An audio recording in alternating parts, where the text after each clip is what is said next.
नमस्कार, स्वागत है आपका। आप देख रहे हैं दोपहर टॉप 10। मैं हूं सौरभ शर्मा। शुरुआत सूरत से आई एक तस्वीर से। बच्चों के साथ प्रधानमंत्री मोदी का लगाव जुड़ाव जग जाहिर है और इसकी बानगी एक बार फिर आज सूरत में दिखी। सूरत में डायमंड हब का उद्घाटन करने पहुंचे प्रधानमंत्री ने एक हीरा कामगार की बेटी को सुरक्षा घेरा तोड़कर दुलार किया। प्रधानमंत्री मोदी ने काफिला रोककर 4 साल की नैन्सी गोंदलिया को अपने पास बुलाया, उससे बात की। प्रधानमंत्री ने बच्ची के हाथ में बंधी घड़ी के बारे में उससे पूछा। बच्ची अचानक वहां पहुंची थी और उसके बाद प्रधानमंत्री ने खुद गाड़ी का दरवाजा खोलकर उसे अपने नजदीक बुलाया। इस बच्ची के परिवार से बात की इंडिया टीवी के संवाददाता निर्णय कपूर ने। नैन्सी गोंडलिया के घर पे हैं, वो नैन्सी गोंडलिया जिसे आज पीएम ने खुद अपना कॉन्वॉय रोक कर अपने गोद में उठा लिया, प्यार किया। आइए हम बात करते हैं पहले नैन्सी के पिता से, प्रकाश भाई से।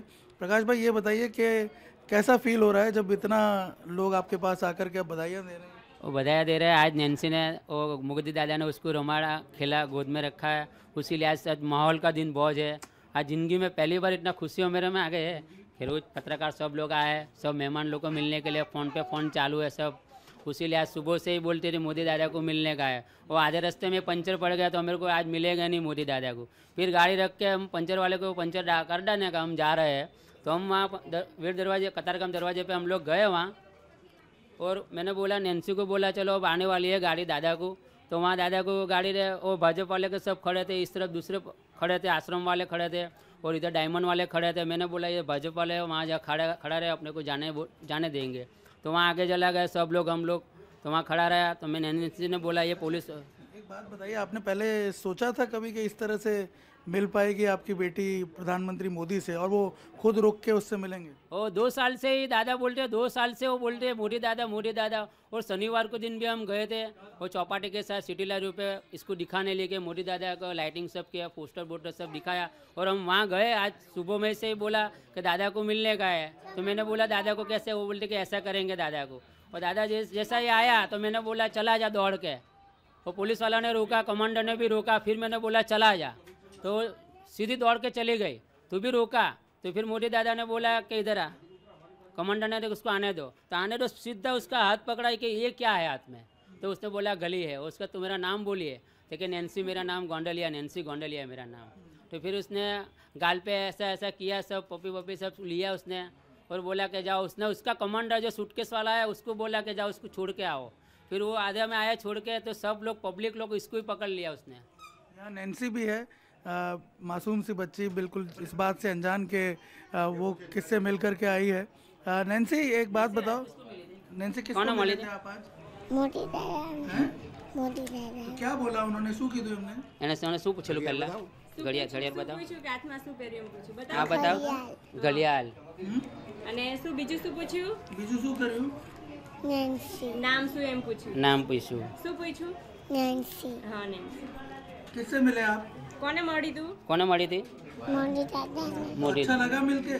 अभी से सेलिब्रिटी बनने के नखरे भी इसके देख रहे हैं बच्चे के।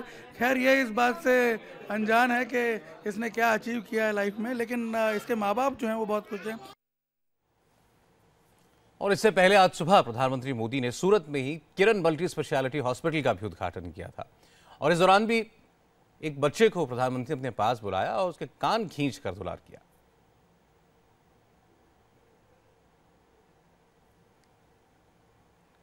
ये आज दिन की तस्वीर है। अभी आप देख रहे थे नैन्सी, छोटी सी बच्ची जिसको उन्होंने अपनी गाड़ी रोककर खुद बुलाया, उससे पहले की तस्वीर सूरत में एक हॉस्पिटल के उद्घाटन के मौके की। ये दोनों तस्वीरें आपके साथ हैं। ये दोनों बच्चे ज़रूर आज बहुत खुश होंगे। प्रधानमंत्री से मुलाकात हुई इनकी। सूरत में बच्चों के साथ भी मस्ती करते हुए प्रधानमंत्री मोदी। 2 दिन का उनका दौरा है और बहुत व्यस्त कार्यक्रम के बीच देखिए आज जहां उनको बच्चे नजर आए, उनके साथ उन्होंने जितना वक्त मिल सका गुजारा। सूरत में किरण अस्पताल के उद्घाटन के मौके पर बोलते हुए मोदी ने वहां मौजूद लोगों को एक खूबसूरत श्राप दिया। सुनिए उन्होंने क्या कहा। फैक्ट्री का उद्घाटन करता तो मैं कह देता कि आपकी फैक्ट्री फले फूले, आपका कारोबार बढ़े, आप टेक्सटाइल का इंडस्ट्री करते तो मैं शुभकामना देता। लेकिन आज मैं श्राप देता हूं, शुभकामना नहीं देता हूं। मैं चाहूंगा कि किसी को भी अस्पताल में आने की जरूरत न पड़े। प्रधानमंत्री मोदी 2 दिन से सूरत में हैं और आज एक अस्पताल के उद्घाटन के मौके पर उन्होंने कहा कि वो हर रोज ऐसे काम कर रहे हैं कि कुछ लोग उनसे नाराज हैं। मोदी ने दिन की शुरुआत किरण अस्पताल के उद्घाटन से की। 13 मंजिला मल्टी स्पेशलिटी अस्पताल में 560 बेड हैं। इस मौके पर मोदी ने अस्पताल के स्टाफ के साथ तस्वीर भी खिंचवाई। इस दौरान मोदी ने पास ही खड़े एक बच्चे के कान भी खींचे और उसके सिर पर तबला बजाकर बच्चे को दुलार किया। अस्पताल में सुविधाओं का जायजा लेने के बाद मोदी ने अस्पताल की विजिटर बुक में संदेश लिखा। इस मौके पर मोदी ने कहा कि दवाओं की कीमत कम करने के कारण कई कंपनियां उनसे नाराज हो गई हैं। करीब 700 दवाइयां उसके दाम तय कर लिए ताकि गंभीर से गंभीर बीमारी में गरीब से गरीब व्यक्ति को सस्ती दवाई मिले। ये काम किया है। दवाई बनाने वाले मुझसे कितने नाराज हो गए इसका आप अंदाज कर सकते हो। ये मेरे मन में एक कमिटमेंट है कि ये शिलान्यास करके पत्थर गाड़ करके तख्तियां लगाने की फैशन समाप्त होनी चाहिए। जो चीज शुरू करे वो चीज परिपूर्ण होनी चाहिए। आपको बता दें कि पीएम मोदी ने गुजरात का सीएम रहते हुए ही किरण अस्पताल की नींव रखी थी और आज अत्याधुनिक सुविधाओं से लैस मल्टी स्पेशलिटी अस्पताल का उद्घाटन भी मोदी ने ही किया।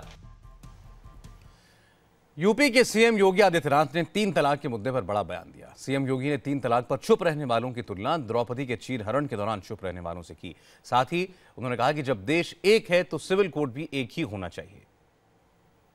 एक ज्वलंत समस्या को लेकर के मुंह बंद किए हुए हैं तो मुझे महाभारत की वो सभा याद आती है जब द्रौपदी का चीरहरण हो रहा होता है और उस समय द्रौपदी ने उस भरी सभा से एक प्रश्न पूछा था कि आखिर इस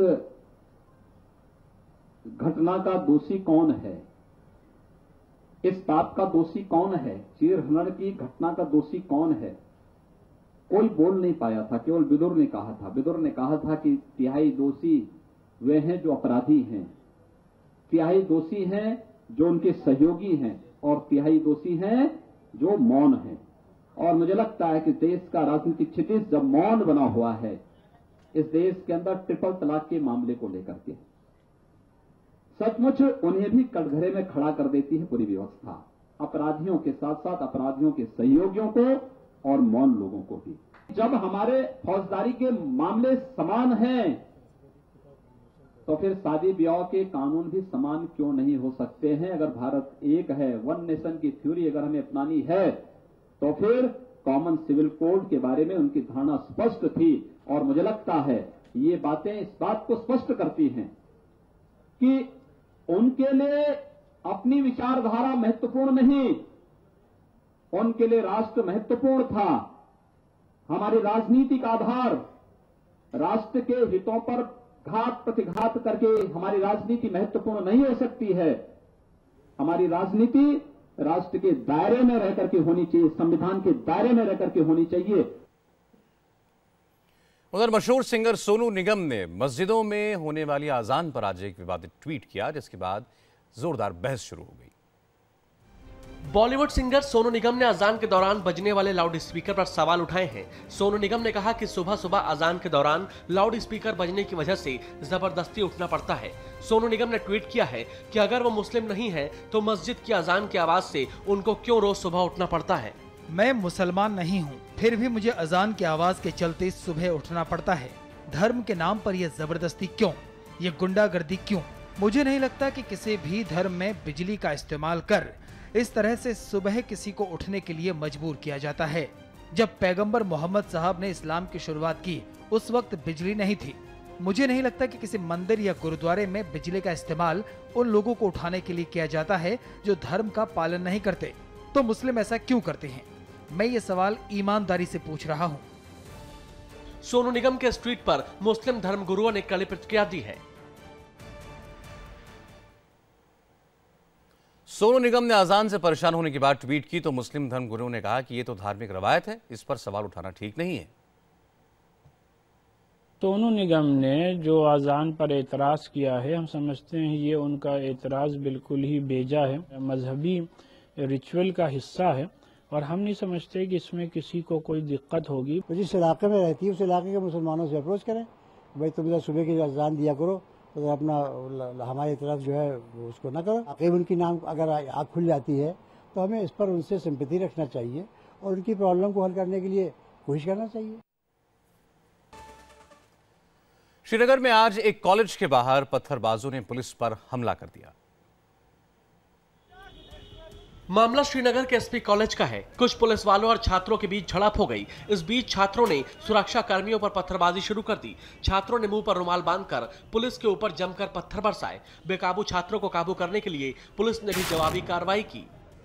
सुरक्षा बलों और स्टूडेंट्स के बीच में एक जबरदस्त झड़प चल रही है। हाथों में पत्थर और डंडे लेकर पथराव कर रहे हैं सुरक्षा बलों पर और जवाबी कार्रवाई भी की जा रही है। आंसू गैस के गोले दागे जा रहे हैं। हालात जो है पूरे इलाके में तनावपूर्ण बने हुए हैं और लगातार आप देख सकते हैं कि किस तरह से आंसू गैस के गोले दागे जा रहे हैं। दरअसल 2 दिनों पहले छात्रों और पुलिस के बीच पुलवामा में एक कॉलेज के बाहर झड़प को लेकर छात्र प्रोटेस्ट मार्च निकालने की कोशिश कर रहे थे। पुलिस ने छात्रों को रोकने की कोशिश की तो छात्रों ने पुलिस पर पत्थर बरसाने शुरू कर दिए। पुलिस ने पत्थरबाज छात्रों को काबू करने के लिए आंसू गैस के गोले भी दागे।